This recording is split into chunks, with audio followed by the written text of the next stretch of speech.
What's up guys, it's Josh the Cardinal Offroad. Today I'm going to do a walk around of my 01 Jeep TJ build, 1-ton swap. Before I do, make sure you guys like, comment, and subscribe.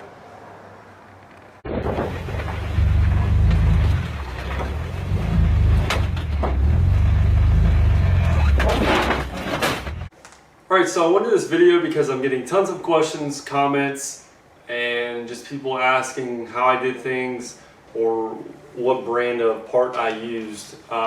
So I want to do a walk around. I did a walk around at the very beginning of the build. I didn't have much done. Nothing was set in place or anything like that. So now I'm a little bit further ahead. I want to go over everything. I still have lockers, gears to do, brakes to do, radiator to do, and steering to do. And then a few little things I need to button up. But I'm getting pretty close. So let's go ahead and get started. Okay, so I'm going to start up front. Running a Motobilt stubby front bumper. I chose Motobilt because I bought some other stuff from them. Great customer service, and it's made in the USA. So very happy with this bumper. As you can see, it has taken a lot of abuse. I mean, I have hit this thing on multiple things, so worked out very well. One thing you'll notice is I put these marker lights in here. I'm pretty happy with that. I know a lot of guys drill holes in here in their fenders. I'm not a big fan of that. And then you got the wire sticking out. I kind of like that clean look. And this Motobilt bumper comes with a couple holes up here anyways, so I had to ream that out just a hair, put some small LED lights in there, and it looks awesome. Running a Smittybilt X2O 10,000 pound winch. I know a lot of people talk down Smittybilt, but I can tell you firsthand that this winch has done amazing. I have used the heck out of it. Last year had used it to pull 2 Jeeps out, and it did great. It got so hot, it ended up burning the motor up because we pretty much ran it non-stop for probably over a half hour, pulling uphill. So it did good. When I burnt the motor up, I called Smittybilt, and they actually did pretty good. They didn't ask a lot of questions. I actually just went to the place that I bought it from. They had to give me a receipt because I couldn't find mine. And then I called Smittybilt, gave them the number, and they sent me a new motor. So that was pretty cool. So good customer service there as well, and good winch. You'll notice I got a lot of rigids on the Jeep. I think I got 6 on there. And the reason is I bought this set about 6 years ago, and I've had no trouble with them. They're super bright and they work out well. So I got a couple pods up there. 2 right there, 2 right there. These bottom ones are actually the amber backlight ones. So I was going to hook them up for turn signals, but since I did the ones in the bumper, I didn't do that yet. Running a Poison Spider hood louver. Pretty happy with it. I mean, I think it looks good. I can't tell you if it's really done a lot or not. I haven't seen a huge temperature difference, but I also haven't ran it a lot with it on so far. So it's let a little bit of heat out, but I don't think it's anything crazy. But I guess every little bit counts. Underneath, I put in a Dana 60 from an 09 F250 Super Duty. And as far as steering goes, so Parts Mike Pittman arm, I definitely recommend them. They got awesome customer service, probably some of the best customer service, and they're super smart on the steering setups. Running Artex high steer kit, it's not a bad kit. I kind of wanted to go with the Barnes just because it's a little bit smaller and a little bit simpler looking.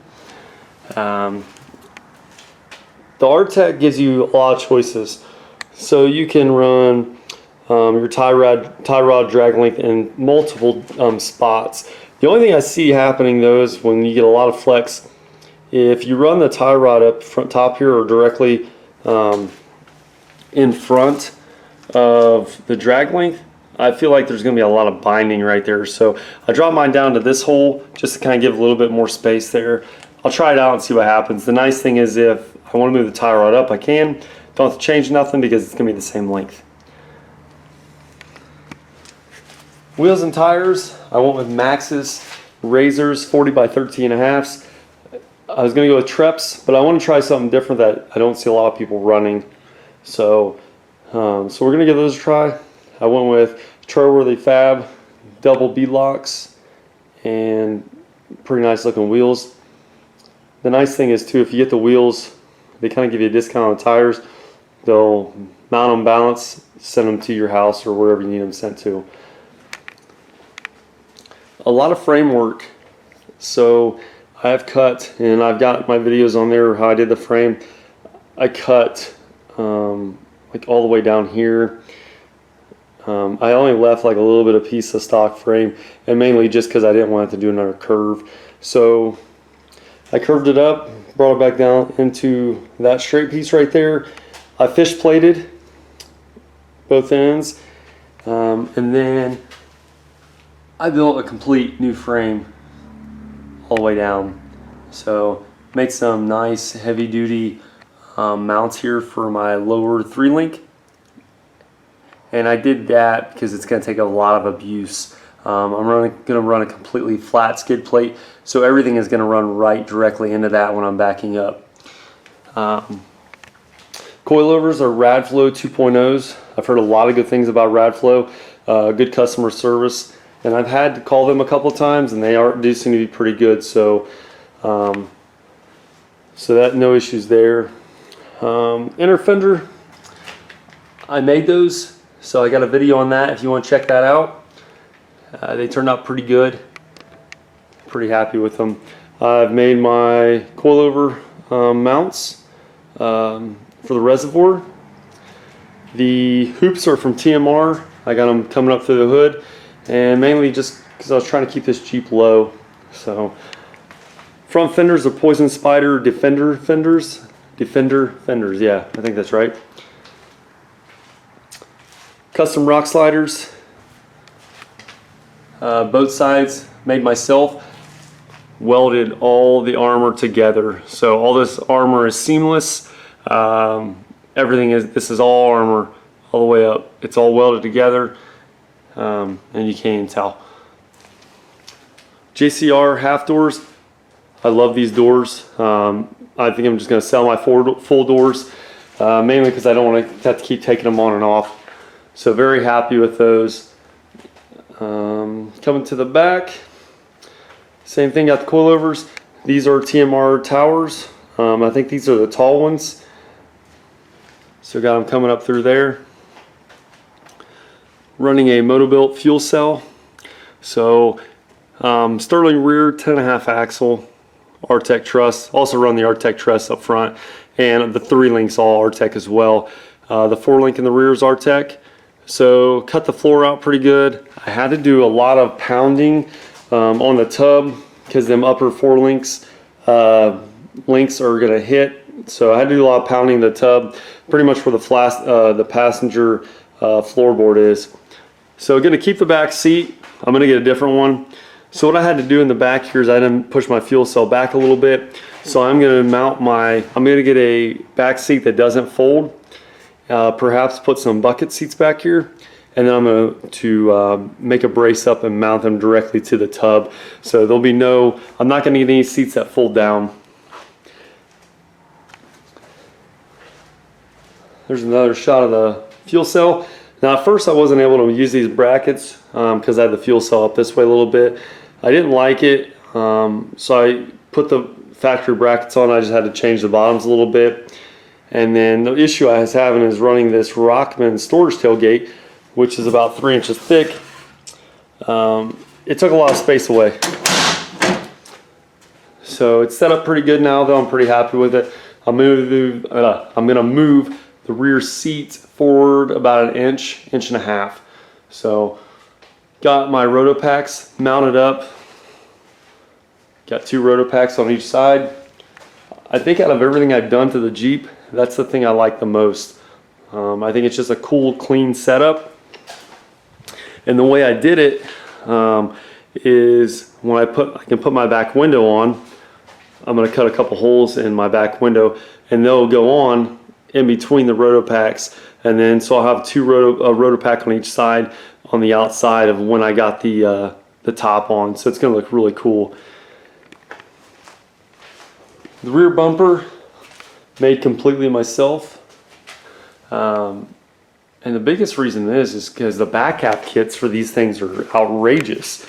So I have maybe 150 $50, I'm going to say, and the whole entire frame from the front to the rear, and that's 3/16 thick by 2.5 by I want to say 3. So I built this whole frame, and then I made my own rear bumper. Saved me a lot of money. Like I said, I fish plated every joint just to give it extra strength, and it actually wasn't that hard. So pretty happy with the rear bumper. I mean, it's got a few little flaws, but other than that, for the money, it looks really good. I also raised this up, so normally, you know, you'd have, I think, a few inches of body showing between the tailgate and the bumper, but I went ahead and raised that up just to give me some more ground clearance. So there's the rear axle. I've got calipers, I just haven't got them on yet. So as far as coilovers, I'm running 14-inch travels all the way around, so front and back, and those are 2.0s.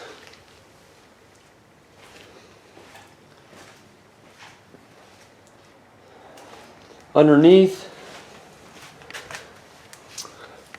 there's my transfer case mount. I got to put that back up. That's a TMR DIY transfer case mount, and it is for,